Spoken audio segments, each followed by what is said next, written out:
Bienvenidos y bienvenidas a este espacio en donde vamos a compartir un poco con el director chileno Vinko Tomisic, quien nos contará un poco más de su filmografía y su visión autoral. Hola, querida, gracias por la invitación. Bueno, feliz de compartir y de hablar un poco de cine. Bueno, cuéntame, ¿qué te impulsó a estudiar cine y qué te motivó a especializarte como director de ficción? Mira, la verdad fue un proceso un poco casi que casual.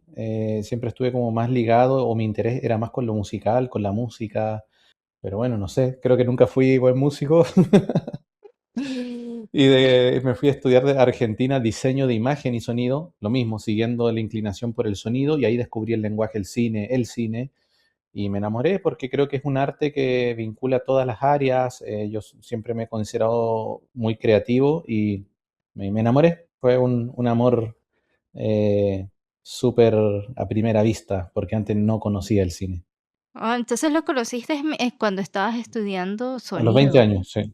Sí, te juro que antes ni siquiera iba al cine, o sea, no. Cero cinéfilo, cero cinéfilo, cero. ¿Y todavía te Ujú. puedes considerar cero cinéfilo o ya un poquito más? Mira, no. Hasta hace un par de años yo decía, no, siempre decía, no, yo llegué al cine casualidad, no soy cinéfilo. Pero hoy en día, después de estar pensando 24/7 en cine, es imposible decir que no soy cinéfilo, sí lo soy, Claro.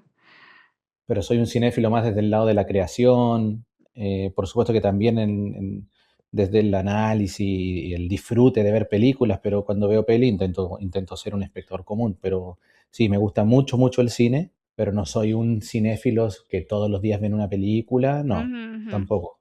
De hecho, hay grandes directores o grandes películas de la historia del cine que aún no he visto, jamás, y Ajá, ¿me puedes nombrar muchas. alguno? Ah, no sé, de cine más comercial, por ejemplo, nunca he visto una película de Star Wars, nunca, ninguna. ¡Nunca! ¡Ah! No, Nunca. no me sé ni los nombres de los personajes, no, no, nada. Nunca he visto El Señor de los Anillos, por ejemplo, ninguna película del Señor de los En Anillos, no eso sé, se nunca. en eso sí te gané yo, ya me vi El Señor de los Anillos. Así Pero que, por decirte así como cosas que todo el mundo conoce, ¿no? Mm. claro. Y como realizador, ¿tienes algún mentor, referente o así en el que te inspires? Mira, hoy en día no, creo que no tengo, pero sí en un comienzo, como cuando comencé a descubrir el cine y creo que también por la formación que yo tuve, que estudié en la universidad pública, de la Universidad de Buenos Aires, universidad pública y gratuita en Argentina, me vi obligado a aprender haciendo y como todo desde la autogestión, ¿ya? Porque era una universidad con una carga teórica muy fuerte, pero todo lo práctico uno tenía que arreglárselas por sí mismo para poder realizar los muchos trabajos, filmaciones, no nos daban equipos, no era como una universidad de cine, una escuela de cine privada. Entonces creo Okey. que en esos primeros años sí tuve como un mentor así como, yo digo, sin conocerlo, ¿no? Pero me inspiraba mucho en Werner Herzog, el cineasta alemán Werner Herzog, por su pasión de dar la vida, por su romanticismo en el hacer cine. Interesante. Después de eso Sí. ya te desligaste como de esta búsqueda, Sí, ya no, porque es una después también búsqueda más uno, propia. sí, uno va creciendo y después, y no sé, también nunca en mi vida he sido de tener como ídolos de nada, entonces como que después uno va, no sé, también hay cosas que uno, no sé, discrepo muchas cosas también con Werner Herzog, no sé, me imagino, ¿no? Como cosas, entonces, Claro. mira, mis mentores, mis ídolos o la gente, más que o ídolos, son mis amigos que hacen cine son las primeras personas a las que acudo y me interesa mucho saber su opinión y aprendo de ellos, de mis amigos cercanos que están haciendo cine. Sí, Claro, como una colaboración. Vieras que siempre sí. en tus entrevistas mencionas a Coquimbo. Háblame un poco de este pueblo Sí. chileno y cómo esto influencia tu mirada autoral. Sí, bueno, es que Coquimbo es el lugar donde es mi ciudad, donde yo crecí, donde mi familia es de allá y bueno, yo soy coquimbano de corazón. Es un puerto que queda en el norte de Chile, la cuarta región de Chile. Y sí, para mí, por más que, te decía, de chico no era cinéfilo, no iba mucho al cine, creo que mi infancia y todas mis vivencias en la ciudad, que siempre he sido alguien de estar mucho en la calle, mucho en contacto con la gente, moviéndome desde chico, andando en skate, haciendo deporte o no sé. Creo que eso me llenó de experiencia y de, que hoy en día las transformo en ficción y escribo, como creo que ahí está todo gracias a mi vida en Coquimbo, que viví ahí hasta los 19 años y bueno, cada vez que puedo voy, ahí está como esa ciudad creo que me convirtió en cineasta. Y luego a los 20 ya estaba en Argentina estudiando y me quedé 10 años, 9 años viviendo en Argentina. Hice la 9 carrera años. completa, Ajá. sí, hice mi primera película, la filmé en Argentina, que se llama El Fumigador, Pero esa así no que es eso fue como tu el cierre. esa no es tu primera película como solitario, sino que es como una coproducción, ¿cierto? Sí, una coproducción y una codirección Una codirección. que sí, fue una peli escrita y dirigida con Francisco Evia Vial, que es mi gran amigo y socio hasta el día de hoy, con quien tenemos junto una productora, y también fue un trabajo con Renata Miranda, que es una gran amiga de Brasil, justamente, que entre los tres lideramos el proyecto, ¿no? Pero sí lo considero, por más que en términos de industria, El ladrón de perros sería como mi ópera prima, mi Ujú, última película, en solitario. El fumigador también es una peli que me formó y me enseñó fui aprendiendo a hacer cine, ¿no? También lo considero una primera película, por ujú. supuesto, que fue una peli que le fue bien y tuvo un gran recorrido y logró llegar a un público, ¿no? Y aquí un pequeño paréntesis para hablar un poquito Mm. de esta codirección. Cómo fue que llegaste a establecer esa codirección y qué desafíos implicó codirigir? Porque uno siempre tal vez piensa que el director es el que propone la perspectiva, ¿verdad?, de una obra, pero cuando hablamos de codirección ya no es una persona, ahora estamos hablando de dos o más personas. ¿Cómo es ese proceso? Sí, mira, confianza total, es un proceso de mucha confianza, saber escuchar eh, y entregarse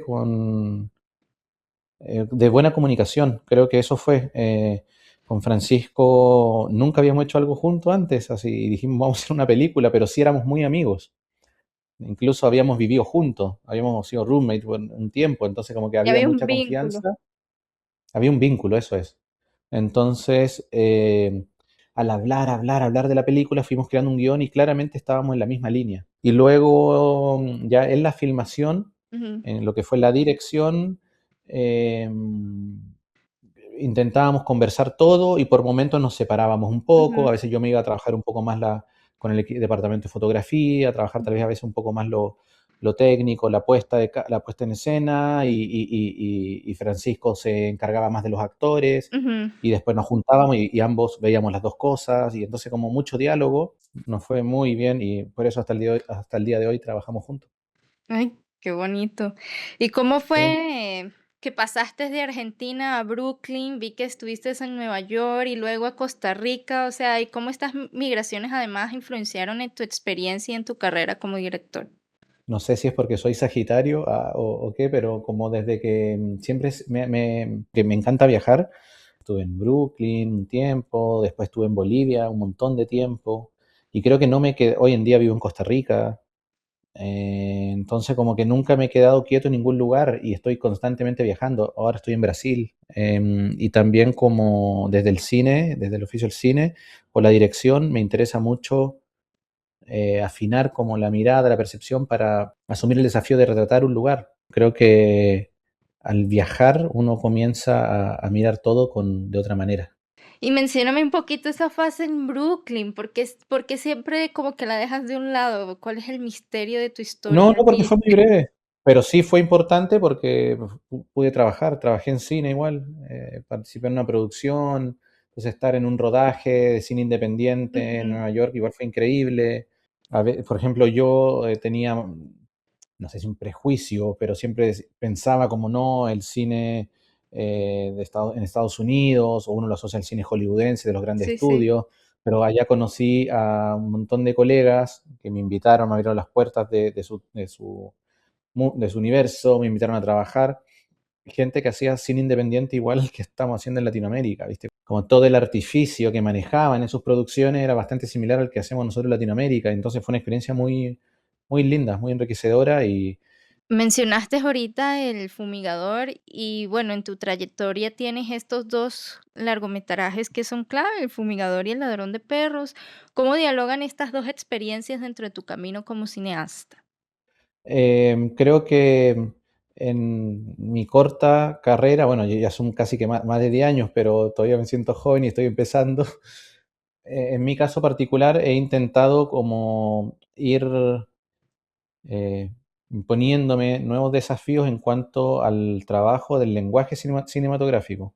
Desde mis primeros cortos o del fumigador al ladrón de perros hay una evolución en cuanto al trabajo de la puesta en escena, en cuanto a cómo a trabajar incorporando más diálogos a las películas. Entonces son desafíos que a mí me gusta ir de menos a más y espero que la siguiente película también tenga un subidón en cuanto a la utilización del lenguaje cinematográfico. Entonces, Ujú, creo que dialogan mucho en cuanto a que son dos películas que están como construidas narrativamente por un personaje protagónico como único, o sea, como donde que participan en el más del 90% de todas las escenas del relato, y los universos temáticos, ¿no? Que son personajes como que están en momentos claves de su vida, que se enfrentan a adversidades o intentan reivindicar la condición social o psicológica en la que se encuentran, ¿no? Que hacen una locura para reivindicar, para mejorar el lugar y la forma en la que viven. Creo que es una búsqueda temática, casi que una trilogía entre mi primer corto que se llama Durmiente, El fumigador y El ladrón de perros. de hecho, sí, Eh, yo te iba a comentar que me llamaba la atención que esta presencia recurrente, bueno, de hecho, son personajes masculinos, no sé si en esta cortometraje mm, también fue un personaje masculino, y que además crecen como sin un afecto parental y están como en esta búsqueda. Eso se puede apreciar en El fumigador y en El ladrón de perros. Eh, sí, los tres son iguales. y Tal y cual, sien lo escribiste perfecto. ¿Y sientes que eso se ha convertido en parte de tu sello autoral o surge más bien como una coincidencia entre las historias? Es que yo creo que son inquietudes que a uno lo atraviesan y obviamente yo, mi encanto con el cine y por qué tanta pasión, toda la pasión que entrego es porque intento a través de estas obras trabajar cosas que a mí realmente me inquietan y sanar también, ¿no? El cine como un acto sanador, como un acto de autoconocimiento. Entonces, obviamente, todas las temáticas o todo lo que trabajo en las películas son cosas que yo creo conocer un poco Okey. o haber vivido o intento experimentar y descubrir con el cine. Me ha ocurrido en todos los procesos que cuando va pasando el tiempo, de pronto las películas uno como que le enseñan algo y con el tiempo uno se da cuenta de por qué las hizo o por qué trabaja ciertas temáticas. Creo que estoy dando un poco vuelta a la página con los nuevos proyectos, tal vez abriéndome como a otras inquietudes,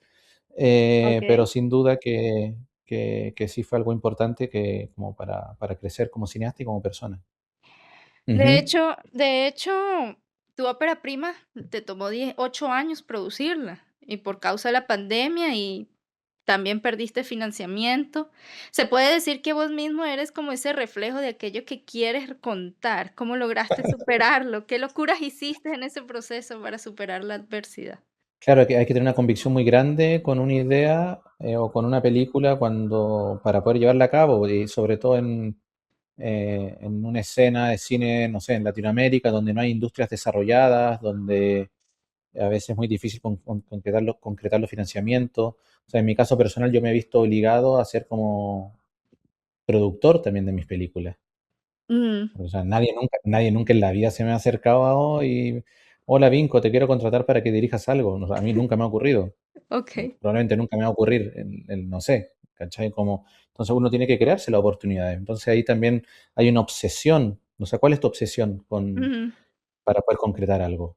ujú, Uno tiene que estar dispuesto a darlo todo. Entonces hay que administrar esa energía, ujú. eh, que a veces parece inagotable, pero también a veces uno se cansa. Entonces todo está en la pasión hacia la idea del proyecto para sostener esa fuerza a largo plazo. Y creo que eso es inquebrantable si es que uno quiere hacer cine y quiere terminar la peli. Porque si no, me imagino que mucha gente abandona el camino. Qué complejo, sí. ¿Y cómo te tomó esa sorpresa la pandemia? Que porque a muchos se le cayeron proyectos, y a ti no se te cayó, ¿cómo hiciste? No, sí, también se me cayó. Nosotros en la pandemia perdimos un fondo, perdimos como unos, en un momento como unos $150.000. Después la película subió el presupuesto porque post pandemia había que filmarla con un protocolo COVID que aumentaba en 30% el presupuesto. Jue Eh, había que seguir nomás. Y me tomó la pandemia como a todo el mundo, a todos nos tomó por sorpresa y nadie se imaginaba, yo creo, lo que iba a ocurrir. Ahora no sé, lo vemos con distancia, pero fue realmente una locura estar tanto tiempo encerrado, todo el mundo se detuvo. claro. En mi caso, en nuestra película teníamos un casting bastante avanzado con niños, con jóvenes que Ujú, protagonizaban la película y yo me daba pánico verlos crecer. Me daba claro. miedo porque los veía crecer y decía, uy, y si pierde el casting. Habían años de trabajo atrás en esa búsqueda, no había sido fácil llegar entonces a tenerlos. Entonces, finalmente se pudo filmar la película, no con las condiciones que queríamos. Hubo que modificar algunas, incluso hasta el guión. eh, Ujú. y como siempre, al final con lo justo y con lo mínimo haciendo magia para que la peli existiera. De hecho, mencionas este tema de que ya tenías un trabajo previo con los actores, y eso yo creo que es una de las partes más complejas de ser directores, es conseguir el elenco, liderarlo. Y bueno, a mí me llamó la atención que de hecho vos, de toda tu peli, solo había como un actor profesional que era Alfredo Castro, ¿verdad? Sí. Y que estuviste 2 años trabajando con Martín, que es el chico. ¿Cómo fue ese proceso de preparación? ¿Cómo lograste ese vínculo con este chico? Y cómo también fue, el hecho de esa experiencia de trabajar con un actor de extranjero que no reside en el país, porque me imagino estas escenas todo se grabó en Bolivia. O sea, creo que aquí hay algo importante que nos puedes contar. Con los actores naturales, vínculos, ¿no? Como ir conociéndolos, hay que conocer a los actores. Con Franklin, él llega en un casting. Sí, por supuesto que uno cuando uno siente una energía, me di cuenta que él era tenía todas las condiciones para ser el protagonista.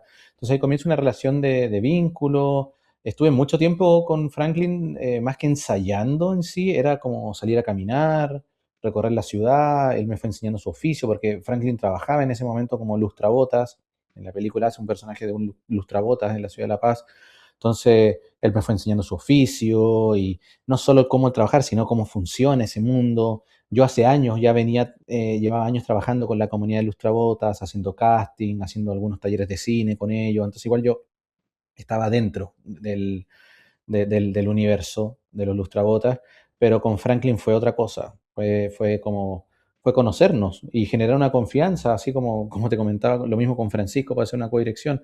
Pues después fuimos poco a poco empezando a hablar de la película, yo iba escribiendo, le contaba cómo iba el proceso, y Franklin terminó conociendo la película a la perfección, de conversaciones, conocía muy bien el guión completo y nunca leyó el guión, pero porque estuvimos años charlando de la peli. Y bueno, y ya después, pues, después en la película hubo un trabajo de entrenamiento ya actoral como profesional, que ese lo trabajé justamente con Sofi Ujú. Quirós, Sofi Quirós Ubeda, directora de Costa Rica, bueno, mi pareja. Y ahí nos tiramos como un intensivo de 2 meses previo a la película, de ensayar con De Franklin y con el taller. resto de los actores. Ajá. Sí, casi que todos los días, sí, ensayo, ensayo. Y después en la película, durante el rodaje de la película, nos fuimos a vivir juntos, como a la main location, así como a la Ajá. casa principal de la película, donde se ocurría casi todo, y teníamos como la base de producción, nos fuimos a vivir ahí. Wow. Franklin, Sofía y yo. Y algunos días también Julio César, el personaje Ujú. del Sombras. Entonces, conviviendo es vínculo al máximo, ya conviviendo. ¿Viste? Entonces, habitando el lugar donde Franklin dormía, en el mismo lugar donde en la película vivía, Sí, ¿cachai? claro. Entonces, Wow. ¿Y cómo fue el hecho de trabajar con un actor extranjero que no residía en ese país? ¿Cómo? bueno, Alfredo Castro es un profesional tremendo, con una experiencia muy grande y Alfredo ya ha tenido la oportunidad de filmar muchas veces en el extranjero. Con Alfredo sí tuvimos la suerte de, previo al rodaje de la película y previo a la pandemia, bueno, Alfredo viajó a Bolivia. De hecho, ahí conoció a Franklin y filmamos un teaser con Franklin y con Alfredo, previo a la pandemia. Entonces ya tuvimos una experiencia de filmar en la Ujú. ciudad, hicimos una escena súper fuerte entre ambos. Entonces ahí se fue generando un vínculo entre ellos y también una adaptación de Alfredo con el personaje. Luego ya en la película, de hecho nosotros teníamos un plan para que Alfredo llegara mucho antes, Ujú. por cosas de producción, de una producción en la que él estaba trabajando antes, se atrasó y llegó un poco más encima del rodaje, Wow. pero así todo ya se fue adaptando ahí en el camino y lo que hicimos con Alfredo fue un trabajo muy fuerte de análisis de guión.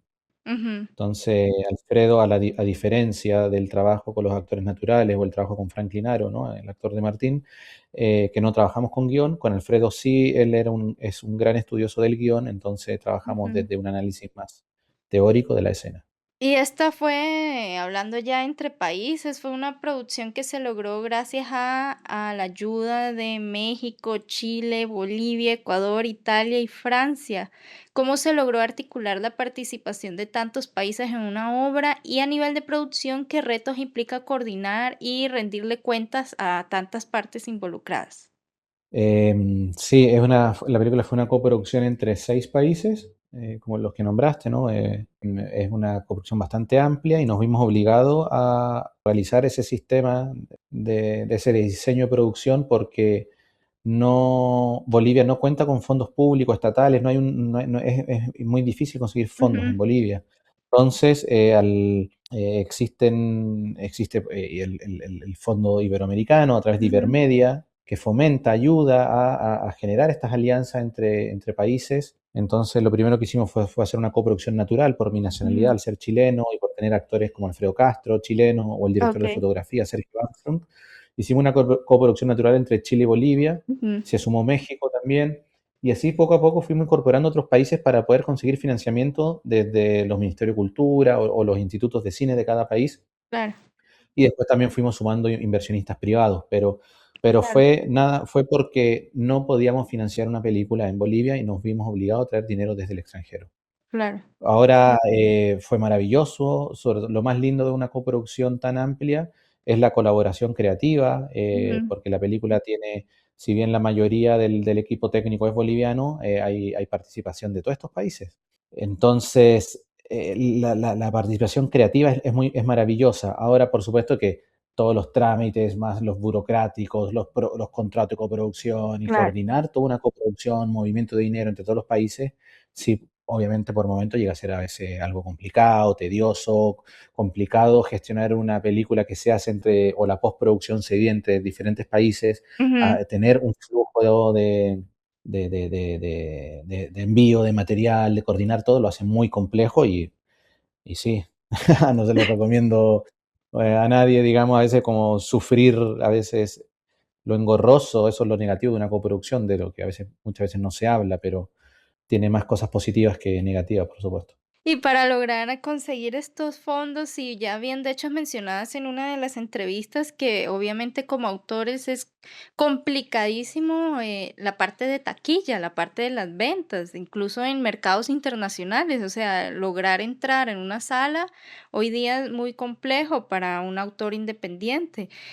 ¿Qué hay detrás de la motivación de estos países si sabemos que tal vez en taquilla no va a haber una gran recaudación o tal vez sí lo hacen con esa intención?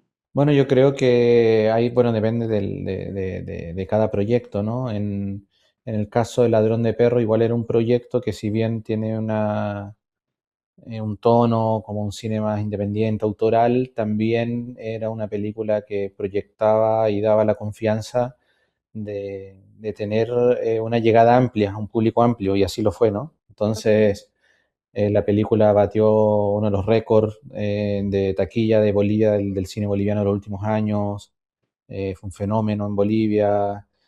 Ahora se distribuye en España en septiembre, en México en noviembre, y estuvo en salas comerciales, que fue un éxito en Ecuador, ha estado bueno, en Chile, en Italia, se vendió en territorios como Turquía, Indonesia, o Guau. sea, para salir en salas comerciales. Entonces, Sí, sí, sí. sin contar de también cómo la peli se ha ido, no sé, se ha vendido todo un circuito de Ujú, aerolíneas.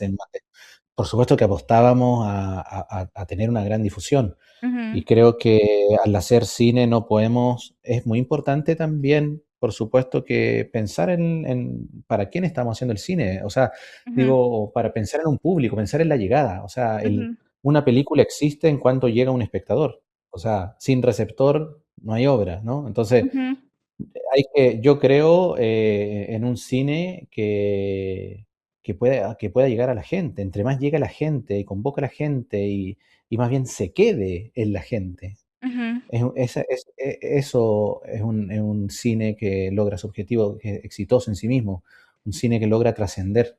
ujú, Entonces, espero que los inversionistas privados y que la industria siga creyendo en el cine latinoamericano, que tiene un potencial enorme. ujú, Cada vez van mejorando las producciones y también creo que los directores, directoras, digo, realizadores, tienen que no olvidar del potencial de llegada de una película. También hay que pensar la difusión y comercialización de una peli, ujú, sobre todo ante lo adverso de una industria que cada vez nos cierra más las puertas o donde ujú, cada vez se van monopolizando las vías de comercialización, ¿no? Donde las plataformas, cada vez más difícil llegar a ellas. Las ujú. plataformas hoy en día son la nueva televisión. Hay que luchar por un cine que llegue a las masas y yo confío en eso y espero que cada película que haga tenga una mayor llegada al público. Eso que mencionabas muy importante, la monopolización, más bien te iba a consultar si considerabas que esto más bien ampliaba, la circulación de este tipo de cine, pero más bien entiendo que al contrario, más bien es cada vez más difícil, ¿verdad? Ir a hacer este tipo de producciones. O sea, es variable, ¿viste? O sea, y depende qué plataformas, pero no, lo veo muy difícil. Veo muy difícil el panorama. Los cines van a seguir existiendo.